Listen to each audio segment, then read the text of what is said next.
Hello everyone, আশা করি আপনারা সবাই খুব ভালো আছেন, সুস্থ আছেন। প্রবাসের ঠিকানায় নতুন আরও একটা ব্লগের জমজমাটি গল্প আড্ডায় আপনাদের সবাইকে অনেক অনেক স্বাগত। আজকে বুধবার আর ঘড়িতে এখন সকাল 8টা মতো বাজে। মেয়ে যাচ্ছে স্কুলে।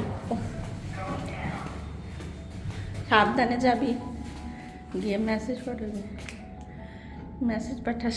বাই। ও স্কুল যাওয়ার সময় আমি প্রত্যেক দিনই ওকে এই এলিভেটরটা পর্যন্ত একটু এগিয়ে দেওয়ার জন্য আসি। তারপরের রাস্তাটুকু ও নিজেই নিজের সঙ্গী। যাই হোক, চলুন এখন ঘরে যাওয়া যাক। ঘরে ঢুকে তারপর ধীরে ধীরে ঘরের কাজগুলো সারতে থাকি, আর কাজের মাঝে মাঝে আপনাদের সাথে গল্প আড্ডাটাও চালিয়ে যেতে থাকি।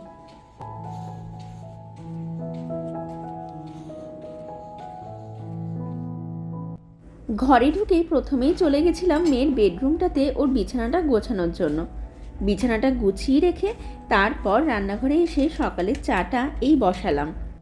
আজ আমার হাজব্যান্ড আবার আধ ঘন্টা দেরিতে কাজে বেরোবে, তাই আজ সকালের দিকটাতে আমার সেরকম একটা কোনো তাড়াহুড়া নেই। তবে যেটা হয় আর কি, সকালে একবার বিছানাটা ছেড়ে উঠে পড়লেই শরীর আর মনটা যেন আগেই এক কাপ চা নিয়ে সময় কাটাতে যায়। তাই মেয়ে স্কুল চলে যাওয়ার পর বিছানাটা গুছিয়ে রেখে রান্নাঘরে ঢুকে প্রথমেই চাটা বসিয়ে দিই।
চলুন, সকালের চা এদিকে রেডি। চাটা আগে এখন আরাম করে বসে একটু খেয়ে নিই, তারপর ব্রেকফাস্টটা বানাবো।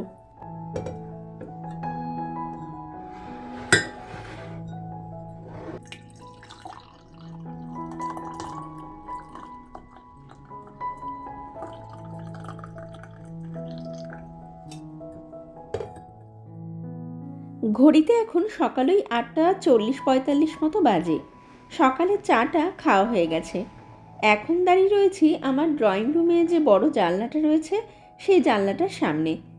আমি যে বিল্ডিংটাতে থাকি এই বিল্ডিংটার আশেপাশে আরও 3-4টে হাই রাইজ বিল্ডিং রয়েছে, সবকটাই রেসিডেন্সিয়াল প্রপার্টি।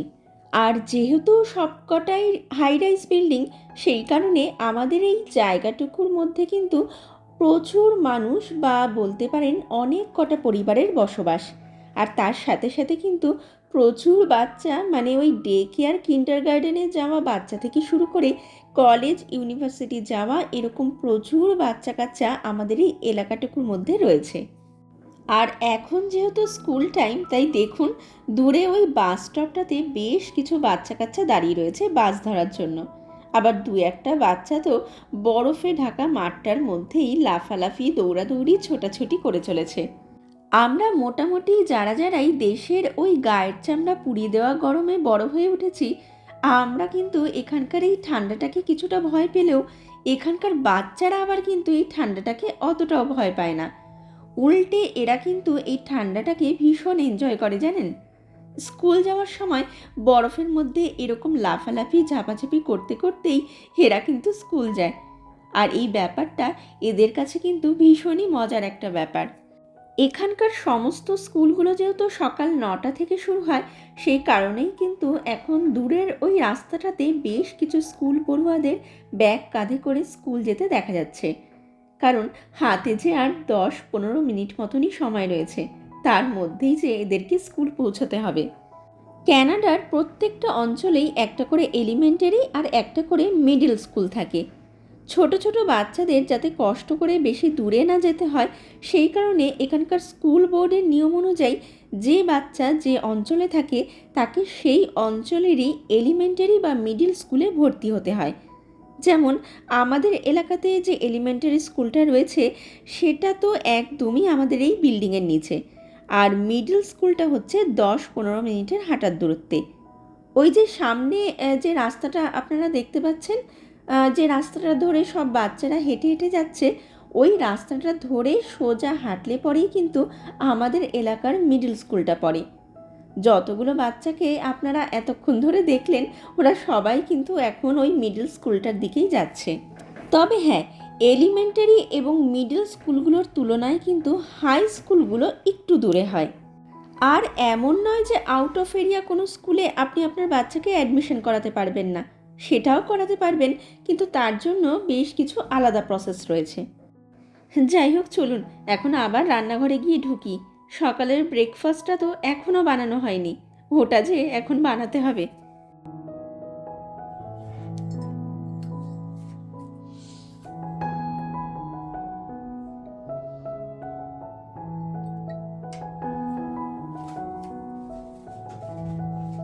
ঢুকে পড়েছি রান্নাঘরে। আজ সকালের ব্রেকফাস্টের জন্য সেরকম একটা কিছু বানাবো না, 3টে ডিম ভেজে নেব, আর তার সাথে কয়েকটা হোল হুইট ব্রেড টোস্ট করে নেব। ব্যাস, এই দিয়েই আজ আমাদের ব্রেকফাস্টটা হয়ে যাবে। মেয়েকেও আজ ওর লাঞ্চ বক্সে ডিম দিয়ে 3টে ব্রেড টোস্ট করে দিয়ে দিয়েছি, সাথে অল্প একটু সুজির হালুয়া আর 2টো কুকিজও দিয়ে দিয়েছি। আজকাল আবার আমার মেয়ের পছন্দের খাবারের তালিকাটার মধ্যে নতুন একটা খাবারের নাম অ্যাড হয়েছে, আর সেই খাবারের নামটা হচ্ছে সুজির হালুয়া, মানে যেটাকে আমরা অনেকেই মিষ্টি সুজিও বলে থাকি। তো সেই কারণে আজকাল ওর জন্য মাঝে মধ্যেই আমাকে ঘরে মিষ্টি সুজিটা বানাতে হয়। গতকালও একটু বানিয়েছিলাম, সেটাই আজ ওর লাঞ্চ বক্সে অল্প একটু দিয়ে দিয়েছি।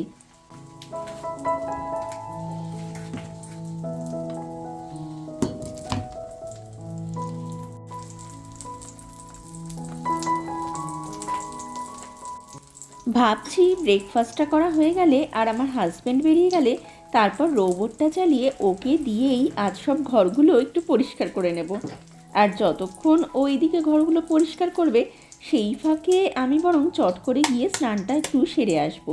স্নানটা সেরে এসে তারপর আজ দুপুরের রান্নাটা বসাবো।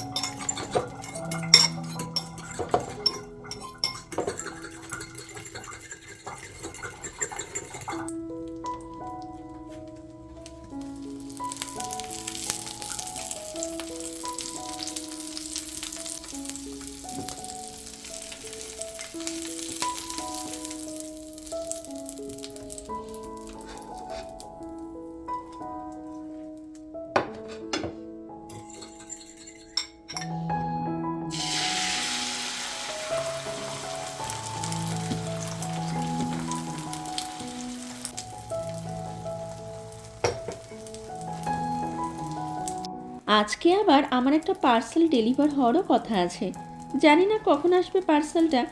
অবশ্য যখনই এরা ডেলিভার করতে আসুক না কেন, আমি যদি একটু পরে স্নান করতে ঢুকেও পড়ি, তাহলে পরে খুব একটা অসুবিধা হবে না।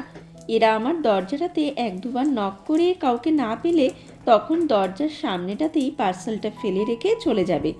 এমনকি আমাকে ইমেলে বা অ্যামাজনের অ্যাপটাতে সেটার একটা ছবিও পাঠিয়ে দেবে। তাই সেরকম একটা ভয়ের ব্যাপার তো একদমই নেই। যাই হোক, দেখা যাক কখন আসে পার্সেলটা।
চলুন, ডিমগুলো এইদিকে ভাজা হয়ে গেছে আর পাউরুটিগুলো ওইদিকে টোস্টারে টোস্ট করা হয়ে গেছে।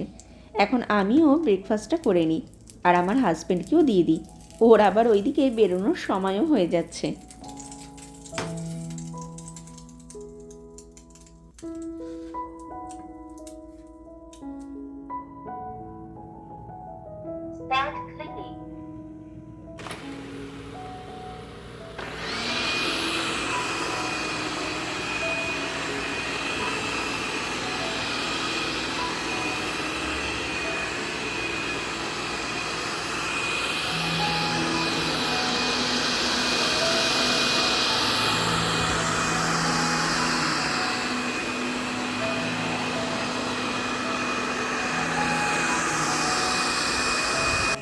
ঘড়িতে এখন সকালেই 10টা মতো বাজে। ব্রেকফাস্ট করা হয়ে গেছে, হাজব্যান্ডও বেরিয়ে গেছে আর আমি এইদিকে রোবটটা চালিয়ে দিয়েছি। চলুন, ও এইদিকে ওর কাজ করতে থাকুক আর আমি বরং এই ফাঁকে স্নানটা সেরে আসি।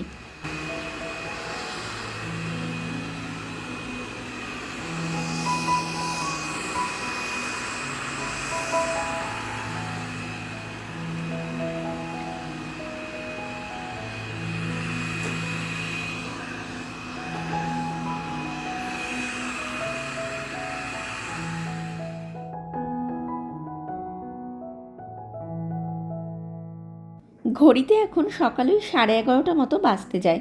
স্নানটা সেরে এসেই ঢুকে পড়েছিলাম রান্নাঘরে দুপুরের রান্নাটা বসানোর জন্য। রান্না মোটামুটি এখন আমার শেষের পথেই বলতে পারেন। ভাত হয়ে গেছে আর এইদিকে লাউ দিয়ে একটু মুগ ডাল রান্না করছি, সেটাও মোটামুটি হয়েই এসেছে। আর 10-15 মিনিট মতো ডালটাকে একটু ফোটাবো, তারপর ফ্লেমটা অফ করে দেব।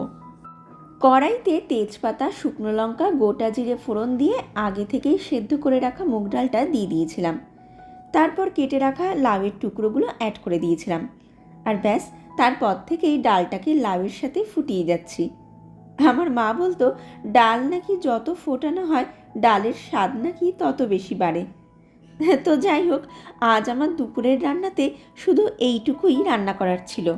আসলে গতকাল মাংস আর উচ্ছে আলু ভাজা রান্না করেছিলাম, দুটোই বেশ কিছুটা করে এখনও ফ্রিজের ভেতরে পড়ে রয়েছে। আজ দুপুরে খেতে বসার আগে ওগুলোকে শুধু মাইক্রোওয়েভে দিয়ে একটু গরম করে নিলেই হয়ে যাবে। আসলে 3-4 জনের সংসারে এই হয় জানেন তো, যাই রান্না করি না কেন দিন শেষে সেগুলো একটু হলেও ফ্রিজের ভেতরে গিয়ে ঢোকে।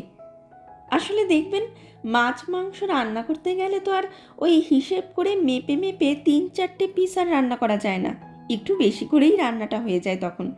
আর ব্যাস, দিন শেষে সেগুলোর জায়গা হয় লম্বা আকৃতির ঠান্ডা ঘরটার কোনো একটা তাকে।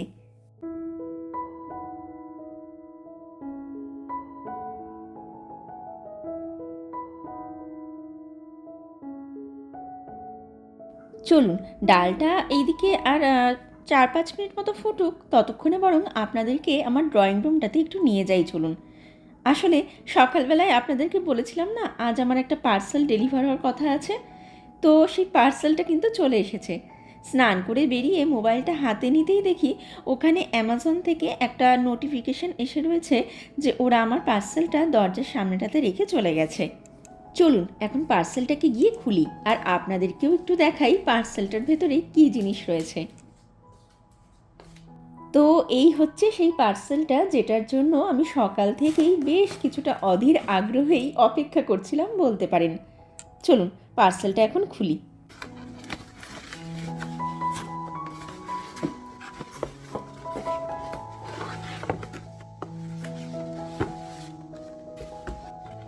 এই যে একটা ফুড প্রসেসর অর্ডার করেছিলাম 4-5 দিন আগে, সেটাই আজ ডেলিভার হয়েছে। আসলে আপনারা তো অনেকেই জানেন যে এখানকার মানুষজন কিন্তু মেশিনপত্রের ওপরেই বেশি নির্ভরশীল। যেহেতু এখানে ডোমেস্টিক হেল্পার একদমই পাওয়া যায় না, তাই রান্নাঘরের টুকিটাকি কাজে এই সমস্ত মেশিনপত্রগুলো কিন্তু বেশ কাজে লাগে। সময়টাও যেমন বাঁচায়, তেমনই পরিশ্রমটাও কিন্তু বেশ কমায়। এমন নয় যে এতদিন আমার ঘরে কোনো ফুড প্রসেসর ছিল না, একটা ছিল জানেন।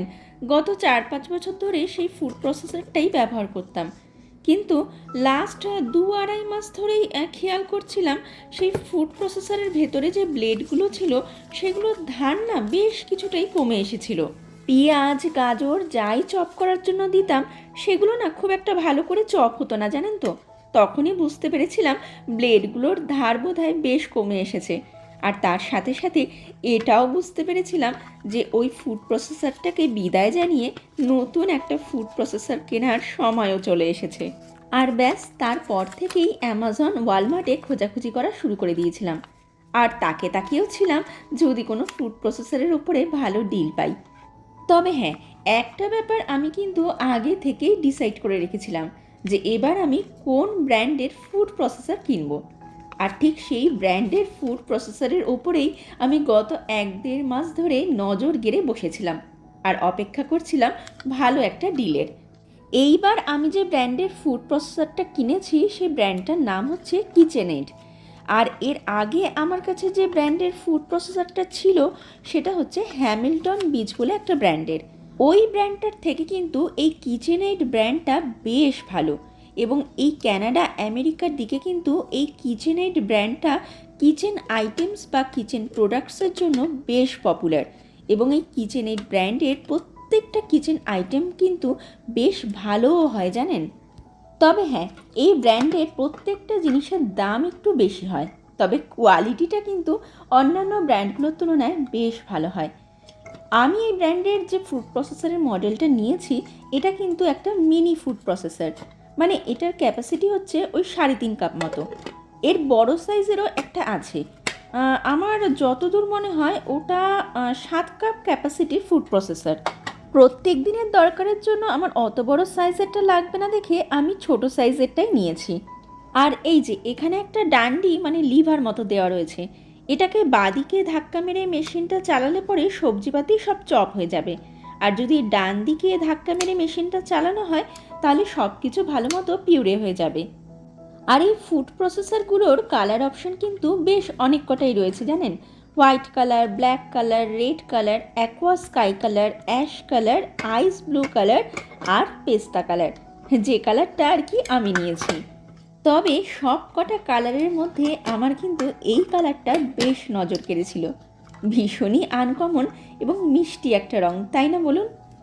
চলুন এখন এটাকে রান্নাঘরে নিয়ে গিয়ে ধুয়ে মুছে একটু পরিষ্কার করে নিই, তারপরে চালিয়ে মেশিনটাকে একটু পরীক্ষা নিরীক্ষা করে দেখব।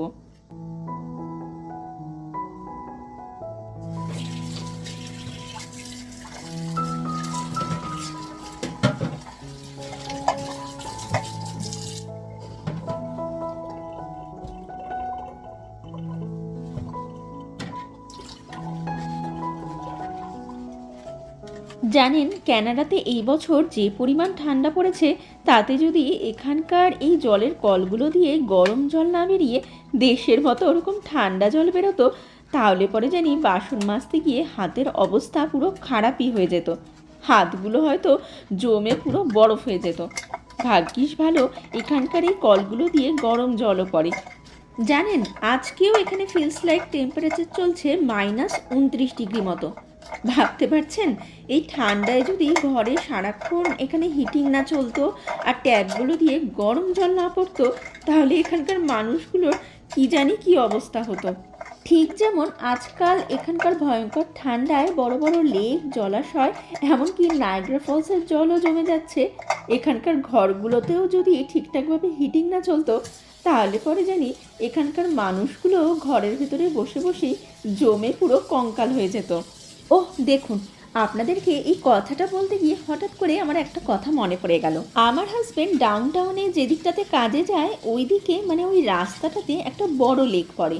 আর এই টরন্টো শহরের বড় লেক মানে হচ্ছে সিএন টাওয়ারের ঠিক সামনে দিয়ে যে বড় লেকটা গেছে সেটা, যার নাম হচ্ছে লেক অন্টারিও।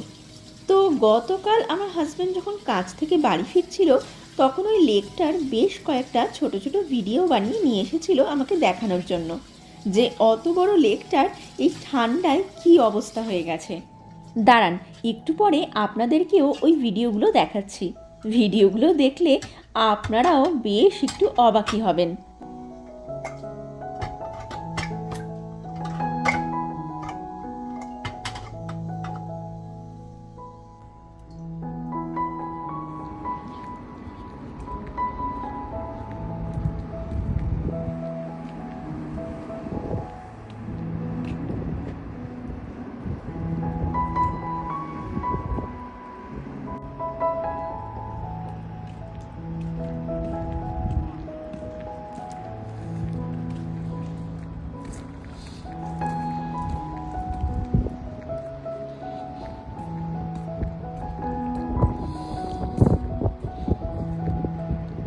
এই যে ছোট বড় নানান সাইজের জাহাজগুলো দাঁড়িয়ে রয়েছে, এগুলো দেখে আশা করি আপনারা বুঝতেই পারছেন যে এখানেই কিন্তু সেই বড় অন্টারিও লেকটা, যার জল জমে এখন কিন্তু পুরো সাদা বরফ হয়ে রয়েছে। আর আমার হাজব্যান্ড যে সময়টাতে ওখানে গেছিল, সেই সময়টা ছিল সানসেটের সময়। কারণ ও যে সময়টা ওখানে গেছিল সেটা ওর কাজ থেকে ফেরার সময়, আর ওই সময় সানসেটেরই সময়। তাই সাদা বরফ হয়ে যাওয়া লেকের একটা কোণা থেকে সূর্যাস্তের যে অপূর্ব সুন্দর একটা ভিডিওগুলোতে দেখা যাচ্ছে, তার সৌন্দর্য যেন কোনো ভাষায় প্রকাশ করার মতনই না। দেখেছেন, এত বড় অন্টারিও লেকটা জমে গিয়ে পুরো সাদা বরফ ছড়িয়ে থাকা। সাদা বরফগুলো দেখে কে বুঝতে পারবে বলুন তো এখানে এত বড় একটা লেক রয়েছে।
এতক্ষণ ধরে আপনাদেরকে বাইরের বরফ দেখালাম, এখন চলুন আপনাদেরকে আমার ঘরের ভেতরে জমে যাওয়া বরফগুলোকে একটু দেখাই। এই দেখুন অবস্থা, আমার বারান্দার দিকের দরজাটার গায়ে কীরকম ছোট ছোট আকৃতির বরফ জমে গেছে দেখেছেন? আসলে এখানে যে দিনগুলোতে বা যখনই টেম্পারেচার অনেকটা বেশি নিচে নেমে যায়, সেই দিনগুলোতে কিন্তু ঘরের ভেতরে যে কাচের দরজা বা জানলাগুলো থাকে তার গায়ে এরকম ছোট ছোট বরফ জমে যাওয়ার মতো একটা দৃশ্য দেখা যায়। যেমন আজ বাইরের টেম্পারেচার অনেকটাই লো, মানে প্রায়ই -29 ডিগ্রি মতো। আর ঘরে যেহেতু সারাক্ষণ হিটিং চলছে, তার ফলে কিন্তু এই সমস্ত কাচের দরজা বা জানলাগুলোতে একটা বাষ্প মতো তৈরি হয় এবং সেই বাষ্প থেকে মাঝে মাঝেই 2-4 ফোঁটা করে জল কাচের জানলা বা দরজাগুলো দিয়ে বেয়ে বেয়ে পড়তে থাকে। কিন্তু আজ যেহেতু টেম্পারেচার অনেকটাই লো, তার জন্য কিন্তু কাচের এই দরজাটা ভীষণই ঠান্ডা হয়ে রয়েছে। আর তাই বাষ্প থেকে যে জলগুলো অন্য সময় কাচের দরজা বেয়ে গড়িয়ে গড়িয়ে পড়ে, আজ সেই জলগুলো কাচের দরজা বেয়ে গড়িয়ে পড়ার আগেই ছোট ছোট আকৃতির শক্ত বরফে পরিণত হয়ে গেছে। যাই হোক, চলুন এখন রান্নাঘরের দিকে যাওয়া যাক। ঘরে আসা নতুন যে ফুড প্রসেসরটা একটু আগে ধুলাম, ওটা বোধহয় এতক্ষণে শুকিয়ে গেছে। চলুন ওটাতে এখন কয়েকটা গাজর চপ করে দেখি, কতটা ভালো চপ হয় সেটা একবার টেস্ট করে দেখি গিয়ে। চলুন। এই যে একটা গাজর চপ করাও হয়ে গেছে, এখন আরও একটা গাজর চপ করছি। বেশ ভালোই চপ হচ্ছে জানেন তো, মেশিনটাতে এই শক্ত শক্ত গাজরগুলো একদম মিহিভাবে চপ হয়ে যাচ্ছে। একটু বেশি দাম দিয়ে কিনে যে বিন্দু মাত্র ঠকেনি তার প্রমাণ পেয়ে গেছি। ঘড়িতে এখন দুপুর প্রায় ওই 1:30 মতো বাজে। আমি এখন এই গাজরগুলোকে একটু চপ করে নিয়ে ওগুলোকে এই এয়ারটাইট কন্টেনারটার মধ্যে ভরে ফ্রিজে রেখে দেব, তারপর আমি খেতে বসে পড়ব। তো চলুন, আমার আজকের এই ব্লগটা আমি আজকের জন্য তাহলে এইটুকুই রাখলাম। আমার আজকের এই ব্লগটা আপনাদের কেমন লাগলো, যদি সম্ভব হয় তাহলে সেটা কিন্তু আপনারা আমাকে একটা কমেন্ট করে অবশ্যই জানাবেন। ব্লগটা যদি ভালো লেগে থাকে তাহলে একটা লাইক করে দেবেন, শেয়ার করবেন এবং চ্যানেলটাকে সাবস্ক্রাইব করে আমার পাশে থাকার ছোট্ট একটা অনুরোধ করে রাখলাম। তাহলে চলুন আজকের এই ব্লগটাকে এখানেই শেষ করা যাক। দেখা হবে খুব তাড়াতাড়ি নতুন আরও একটা ব্লগে। ততক্ষণ পর্যন্ত আপনারা সবাই খুব খুব ভালো থাকবেন, সুস্থ থাকবেন। Keep smiling and keep making lots of wonderful memories. Bye bye.